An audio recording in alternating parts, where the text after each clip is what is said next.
a great way to celebrate our icons. आणि एक प्रकारे ज्या लोकांनी इतिहास घडवला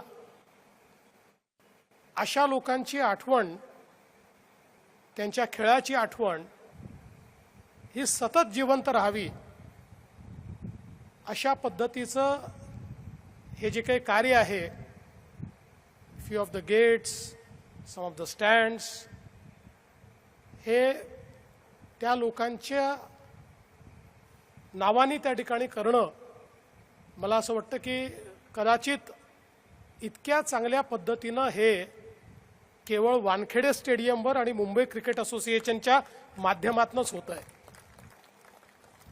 खरं तर हा कार्यक्रम आधीच व्हायचा होता. कार्यक्रम ठरल्यानंतर अजिंक्यनी मला वेळ मागितली. आम्ही वेळ ठरवत होतो, म्हणजे अजिंक्यचे बाउन्सर मला रोज येत होते, मधूनच राजदीप यांची गुगली पण येत होती. आणि शेवटी आम्ही 6 तारीख ठरवली, कारण अर्थात त्यांना IPL मुळे हा कार्यक्रम घेता येईल की नाही असं वाटत होतं. पण आमची पण EPL चालू होती, इलेक्शन प्रीमियर लीग.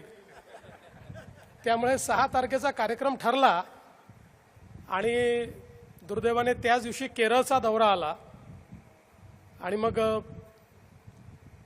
जावं लागलं. मग तो असं ठरवलं की पुढची तारीख, आणि मला अतिशय आनंद आहे की आजची तारीख या ठिकाणी आपण ठरवली आणि या ऐतिहासिक अशा कार्यक्रमामध्ये मी उपस्थित आहे, याचा मला अतिशय आनंद आहे.